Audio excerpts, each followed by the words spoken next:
Ecamm recording. Keren banget kan? Bisa pakai voice comment. Ecamm stop recording. Ecamm burst photo. Gokil ya. Ecamm off. Gokil gak tuh? Sebelum kalian menonton videonya, yuk bantu aku banget yuk dengan cara subscribe. Satu subscribe sangat berarti bagiku. Ayo subscribe Bro Musa Konten. Terima kasih.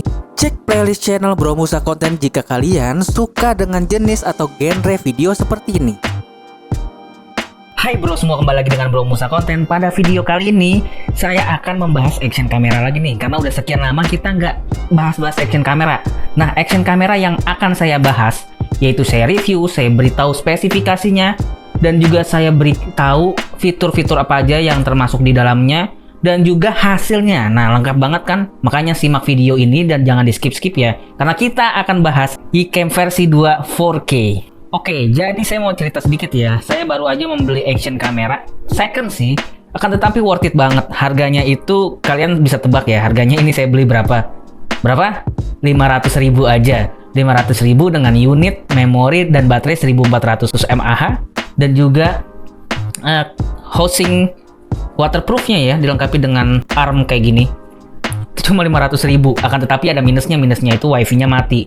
Nah, memang untuk beberapa action cam versi 2 ini memang ada beberapa yang produknya itu mati wifi-nya ya, kayak produk-produk defect gitu ya dari pabriknya ya, makanya dijual murah. Tapi sebenarnya nggak dijual murah juga sih, pasarannya itu untuk yang wifi-nya mati ya, setahu saya itu sekitar 800 sampai 900.000, karena sekarang harga action cam itu nggak tahu kenapa pada naik ya, pada besar-besar banget harganya. Barunya harga Y4K ini adalah bisa kita temukan di e-commerce itu 1.800.000 sampai 2 juta sekian. Dan secondnya dengan kondisi yang bagus sekitar 1,2 juta atau 1,1 juta. Kalau beruntung dapat yang 1 jutaan. Nah, saya mendapatkan harga 550.000. Kondisi wifi mati, menurut saya wifi mati nggak terlalu berpengaruh. Kenapa? Masih bisa mengoperasikannya melalui layarnya ya.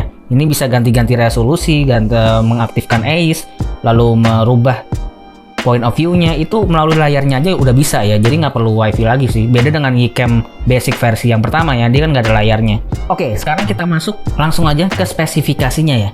Jadi si Ecamm 4K versi 2 ini ternyata memiliki prosesor Ambarella A9SE chipset, include 800 MHz dual core Cortex, dan juga subsystem dengan 32 megapiksel image sensor pipeline, ISP-nya 32 megapiksel ya.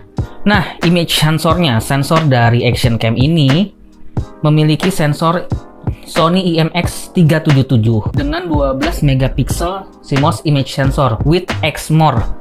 Biasanya sensor Sony yang udah ada Exmor-nya itu bagus, dan ini hasilnya bagus banget sih. Nanti di akhir video ada hasilnya ya, tapi jangan kalian skip dulu videonya supaya sebelum kalian beli kalian bisa mengetahui spesifikasinya ya. Untuk lensnya itu memiliki aparatur f2.8 dengan derajat wide lens atau sudut pandangnya itu sampai 155 derajat ya. Nah, ini digadang-gadang sebagai saingannya GoPro 4 ya. Sebenarnya ini udah bisa bersaing sama GoPro 5 sih.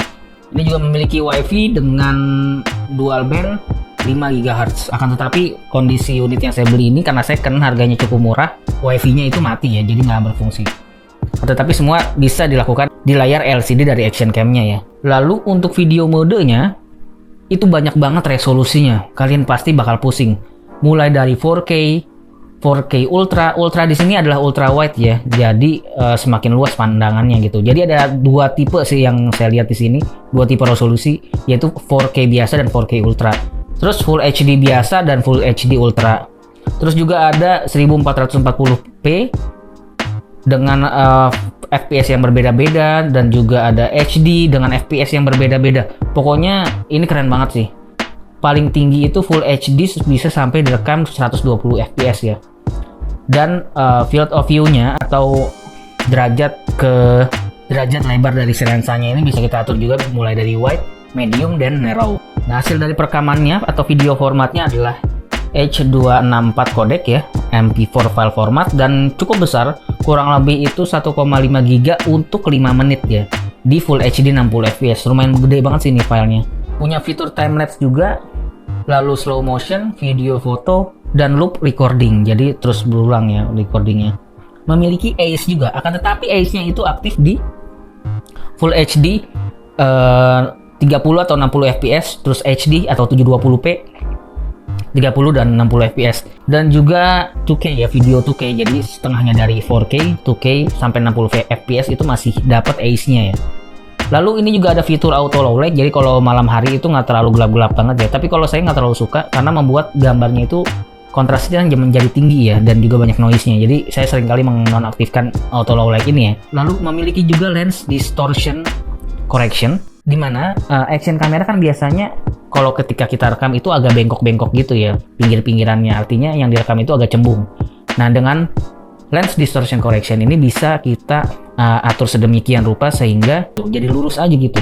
Bisa foto juga dari 12 megapiksel hingga 5 megapiksel, dan juga sudut pandang yang bisa diatur juga. Lalu punya timer, punya burst, punya time lapse, punya shutter. Untuk mengatur si action kameranya kita itu nggak butuh smartphone sebenarnya, langsung dari layarnya ya. Terus juga memiliki white balance yang berbeda-beda, mulai dari auto, native, tungsten, daylight, dan cloudy. Nah, di sini untuk perekamannya, untuk tema pewarnaan atau coloring dari sini. Nah, kerennya juga ini memiliki ISO yang bisa diatur. Nah, ini jarang banget. Yang saya temuin itu di Action Cam 1 jutaan itu cuma di Akaso V50X, dan juga Akaso series lah ya, rata-rata itu ada pengaturan ISO. Di Cam versi 2 ini yang 4K. Exposure value-nya juga bisa kita atur mulai dari 0, -1, lalu juga +1, +2, sampai -2 lah ya.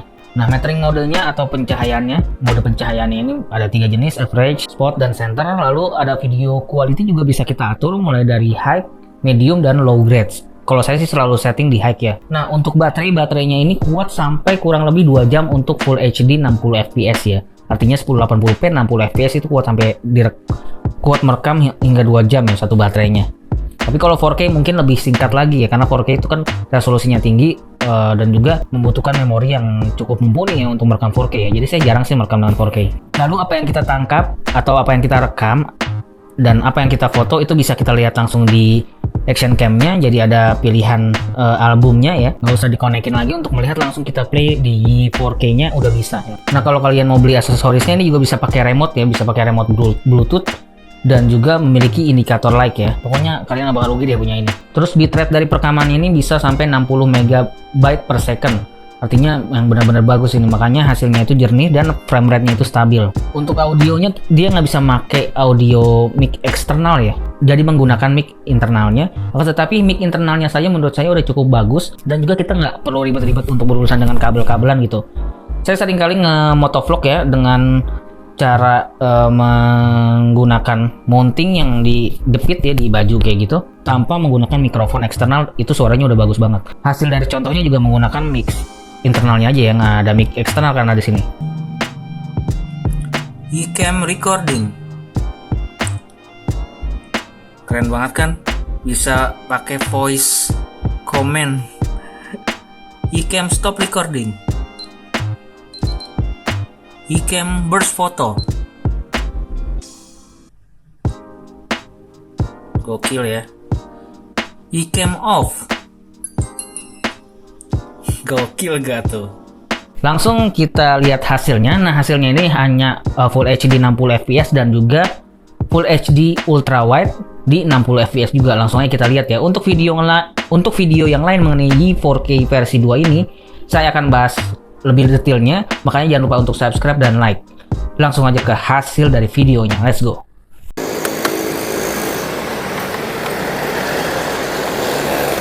Hai kalian semua, apa kabar kalian semua? Kembali lagi dengan Bro Musa Konten. Pada video kali ini gua akan mengetes ya Icam versi 2 yang 4K. Nah, ini gue pakai Full HD 60 fps ya, bukan yang ultra wide tapi yang ada AIS-nya, karena dia ada dua settingan ya untuk Full HD 60 fps ini. Ada yang ultra sama ada yang biasa. Nah, kalau yang ultra itu AIS-nya nggak bisa diaktifkan kalau yang 60 fps Full HD ultra. Kalau misalnya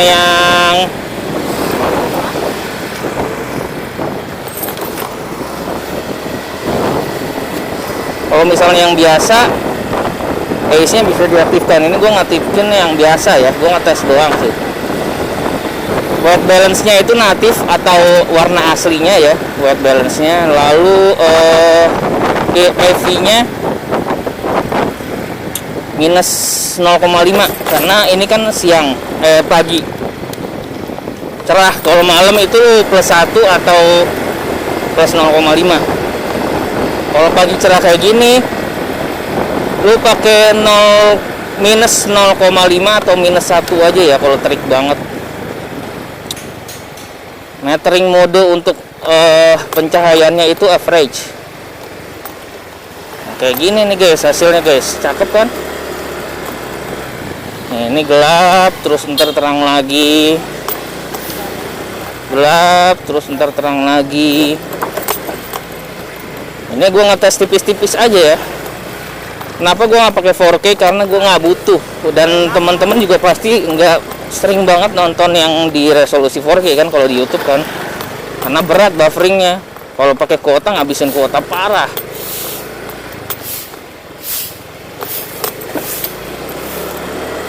Makanya gue cuma pakai yang biasa aja resolusinya yang full HD aja kan, biasanya sampai full HD aja lah, kita nggak perlu pakai 4K. Nah 4K itu cuma 4K itu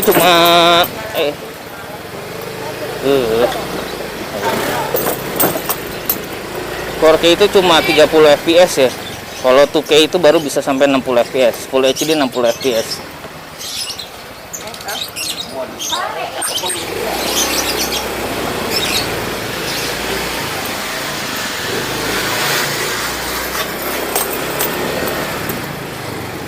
Gitu ya bro ya.